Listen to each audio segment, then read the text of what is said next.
ਤੇ 1984 ਸਿੱਖ ਨਸਲਕੁਸ਼ੀ ਮਾਮਲੇ ਦੇ ਵਿੱਚ ਸਜਨ ਕੁਮਾਰ ਨੂੰ ਉਮਰ ਕੈਦ ਦੀ ਸਜ਼ਾ ਅੱਜ ਰਾਜ ਐਵਨਿਊ ਕੋਰਟ ਦੇ ਵੱਲੋਂ ਸੁਣਾ ਦਿੱਤੀ ਗਈ ਹੈ। ਦੋ ਕੇਸਾਂ ਦੇ ਵਿੱਚ ਅੱਜ ਉਸ ਨੂੰ ਉਮਰ ਕੈਦ ਦੀ ਸਜ਼ਾ ਸੁਣਾਈ ਗਈ। ਪਿਓ ਪੁੱਤ ਦੇ ਕਤਲ ਮਾਮਲੇ ਦੇ ਵਿੱਚ ਉਮਰ ਕੈਦ ਦੀ ਸਜ਼ਾ ਹੋਈ ਤੇ ਦੂਸਰਾ ਘਰ ਸਾੜਨ ਦੇ ਕੇਸ ਦੇ ਵਿੱਚ ਉਮਰ ਕੈਦ ਦੀ ਸਜ਼ਾ ਦਿੱਤੀ ਗਈ ਹੈ।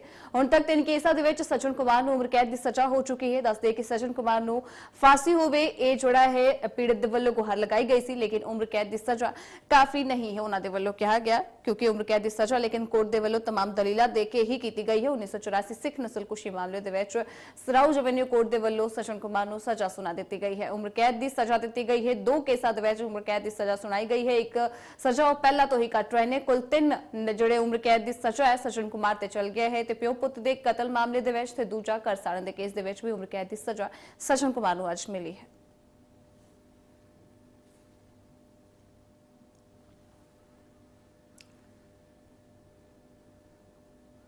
सजन कुमार ਨੂੰ ਉਮਰ ਕੈਦ ਦੀ ਸਜ਼ਾ ਦੇ ਦਿੱਤੀ ਗਈ ਹੈ। ਦੋ ਕੇਸਾਂ ਦੇ ਵਿੱਚ ਉਮਰ ਕੈਦ ਦੀ ਸਜ਼ਾ ਜਿਹੜੀ ਹੈ ਅੱਜ ਸਜਨ ਕੁਮਾਰ ਨੂੰ ਰਾਉਜ਼ ਐਵਨਿਊ ਕੋਰਟ ਦੇ ਵੱਲੋਂ ਸੁਣਾਇਆ ਗਿਆ ਹੈ। ਪਹਿਲਾ ਪਿਓ ਪੁੱਤ ਦੇ ਕਤਲ ਮਾਮਲੇ ਦੇ ਵਿੱਚ ਉਮਰ ਕੈਦ ਦੀ ਸਜ਼ਾ ਸੁਣਾਈ ਗਈ ਹੈ। ਦੂਜਾ ਘਰ ਸਾੜਨ ਦੇ ਕੇਸ ਦੇ ਵਿੱਚ ਉਮਰ ਕੈਦ ਦੀ ਸਜ਼ਾ ਸੁਣਾਈ ਗਈ ਹੈ। ਕੁੱਲ 3 ਉਮਰ ਕੈਦ ਦੇ ਕੇਸ ਜਿਹੜੇ ਨੇ ਹੁਣ ਸਜਨ ਕੁਮਾਰ ਦੇ ਉੱਪਰ ਨੇ। ਹਾਲਾਂਕਿ ਪੀੜਤਾ ਦੇ ਵੱਲੋਂ ਜਿਹੜਾ ਹੈ ਪੀੜਤ ਪਕਸ਼ ਦੇ ਵੱਲੋਂ ਜਿਹੜੀ फांसी की सजा मांगी गई सी, लेकिन उस तो बाद तुहानूं दस दे कि राउज एवन्यू कोर्ट के वल्लों तमाम दलीलां दित्तियां गया, क्योंकि सजन कुमार की उम्र जिहड़ी है 80 साल हो चुकी है ते तमाम मैडिकल इशूज उन्हां दे मैडिकल रिपोर्ट्स दे विच ने, जिस दे करके राउज एवन्यू कोर्ट के वल्लों यह दलील दित्ती गई कि फांसी की सजा नहीं सुनाई जा सकती है।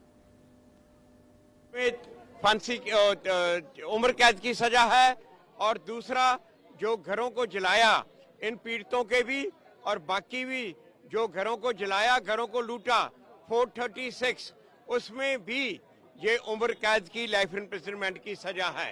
उसके अलावा जो इन्होंने 395 में जो उसमें 10 साल की सजा है और इस तरह और भी कई प्रोविजन में डिफरेंट सजा है। और मगर ये जो 2 लाइफ इम्प्रिजनमेंट की सजा है ये भी बहुत बड़ी बात है। और जज साहब ने अपनी जजमेंट में लिखा है कि जो हमने फांसी की मांग की थी और जो सरकार ने भी फांसी की मांग की थी उसको नहीं दिया गया, क्योंकि मिटिगेटिंग सर्कमस्टांसेस हैं।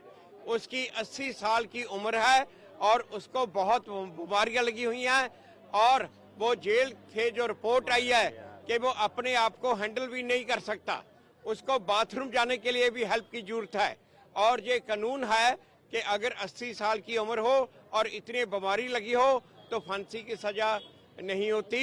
मगर जज साहब ने जो मैक्सिमम सजा हो सकती थी वो दी है और दोनों सेक्शन में 302 में उम्र कैद दे सकते थे वो दी है और 436 में उम्र कैद हो सकती थी दिया, तो 2 उम्र कैद की सजा इसको सुनाई है। फाइन भी लगाया है सर कोई? हाँ, फाइन भी लगाया है। फाइन एक फाइन तकरीबन 4 लाख के करीब फाइन भी बन जाता है। नांगलो रहते थे तो ये पता है, मतलब किसी ने बोला कि इंदिरा गांधी को मार दिया, तो मैंने कहा भाई किसी ने, अब हमने थोड़ा मारा है। तो थोड़ी देर के बाद में ही झूम आ गया कि सरदार को निकाल बाहर। तो मैंने बोला भाई सरदार तो नहीं है घर में। तो 2-3 झूम तो चले गए, 50-60 बंदे आते थे, 2-3 निकल गए। तो फिर उसके बाद में फिर आए हैं, तो मैंने सरदार जी को ऊपर जैसे टांट बनी होती है टांट पे छुपा दिया था और रजाई दे दी थी। तो 2-3 बंदे आए, उन्होंने पकड़ के नीचे फेंका और बाहर ले गए, बाहर लेके मारने लग गए। मैं ऊपर लेट गई, मैंने कहा मत मारो, हमने थोड़ा इंदिरा गांधी मारी है। हम मेरा आदमी तो सुबह कमाने जाता है तो शाम को कमा के आता है। हमारी कोई दुश्मन नहीं थी इंदिरा गांधी, हमारी कोई दुश्मन नहीं थी बेटा। अब जिसने मारा तुम उसके पास जाओ। इतना कहने की देर है। मिट्टी का तेल था उनके हाथों में, सफ़ेद पाउडर था, ऐसे करके सफ़ेद पाउडर डाला उन्होंने। ये माचिस इतनी दूर से माचिस लगाई, इतनी दूर में उनको आग लग गई बेटा, वो वहीं पर मर गए। आस पास में 21 परिवार थे, तेवर हो गए, रिश्तेदार थे। हमने एक ही जगह ली थी, तो वहाँ उनको भी जिंदा मिट्टी का तेल डाल के जला दिया। तो मैंने उसके बाद में केस लड़ा उनको जेल में भी बंद करवाया। अब बेटा पता नहीं वो छूट गए या नहीं छूटे, मुझे नहीं पता। आज जो फैसला आया सज्जन कुमार को लेकर किस तरीके से देखते हैं? नहीं बेटा जी, हम खुश नहीं है। 40 साल इंतजार करते हो गया, 40 साल में हमें ये इनाम दिया कि उसको फिर जिंदा रखा।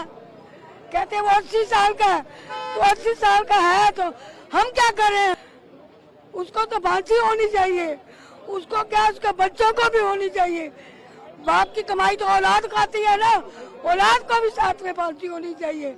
मेरी तो ये मांग है कि उसको जिंदा, जा तो तुम मुझे मिट्टी का तेल की एक बोतल दे दो, मैं वहाँ जाके उसको जला के मैं तुम्हें दिल्ली में नजर कहीं नहीं आऊंगी। मगर जो आज हिसाब हुआ बिल्कुल अधूरा। मगर हम फिर भी कोर्टों के धक्के, कितने साल हो गए हमें धक्के खाते खाते, बूढ़े भी हो गए हम कि हमें इंसाफ आज मिलेगा आज। मगर बेटा जी कोर्ट ने कोई इंसाफ नहीं हमें दिया, कोर्ट ने कोई इंसाफ नहीं बेटा दिया। मगर अब हम फिर भी जाते रहेंगे, अपने आदमियों का बदला लेते रहेंगे। क्या नाम है आपका? मेरा नाम कुलदीप कौर है।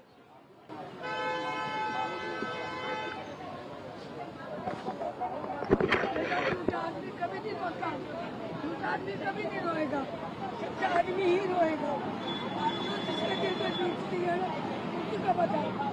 मेरी क्या 28 साल की उम्र थी, 3 बच्चे जाके पाले हैं, ये मुझे पता कि मैंने कितनी मेहनत कर करके मैंने अपने बच्चे पाले। वो मेरे बच्चे लायक नहीं है, पढ़े लिखे नहीं है, वो काम धंधा भी उनका कोई नहीं है बेटा। सबनी कौर। आज जो फैसला आया कोर्ट का सज्जन कुमार को लेकर किस तरीके से देखते हैं? बेटा अभी जो फैसला हुआ है ना, उम्र कैद तो पहले भोई पड़ी है उसको, अब दोबारा उम्र कैद बोलिए तो उम्र कैद में जिंदा तो रहेगा ना ये। इसके बच्चे तो मिलाई करेंगे ना, इसके बच्चे तो आएंगे ना। इसको फांसी होनी चाहिए, इसके बच्चों की भी फांसी होनी चाहिए जो इनके बच्चों ने लूटा, इनके बच्चों ने लूटा, इनके बच्चे, ये बच्चों को भी, जिंदों को जलाया हमारे बच्चों को इन्होंने, इनको फांसी होनी चाहिए, उसमें हम खुश हैं। बाकी हमारा अधूरा फैसला है। अभी भी जज साहब का धन्यवाद हो, जितनी बात उसने हमें सुना दी। इसको फांसी होनी चाहिए बेटा। कितने सालों से इंतजार कर रहे हैं कि क्या कुछ हुआ था उस समय? क्या हुआ था बेटा? कुछ नहीं हुआ है। क्या हुआ है? कुछ नहीं हुआ। ये तो कांग्रेस सरकार, गुंगी सरकार थी, तो इन्होंने पुलिस वालों ने खुद गोलियां चलाई थी हमारे तरफ। हाँ, जब कांग्रेस ने तो मारा हमें, ये तो बीजेपी आई है जब जाके हमें न्याय मिला है। बीजेपी सरकार का हमें धन्यवाद है जो हमें न्याय दिया बेटा। क्या कुछ हुआ था आपके सामने, आंखों के सामने? क्या आंखों के सामने बेटा? जो हुआ है क्या देखिए, हमारे सामने हमारे बच्चे जला दिए, जिंदों को जला दिए, रोड पे जला के। 2 बेटे मार दिए मेरा आदमी मार जा, मेरे जेवर को मार दिया रोड पे, मेरे दूसरे जेवर को दे। मेरा 8-10 आदमी करके गई बेटा, अब किसको कहेंगे? कहाँ रहती थी आप? हम तो लोग में जमना पार। चलो क्या बता।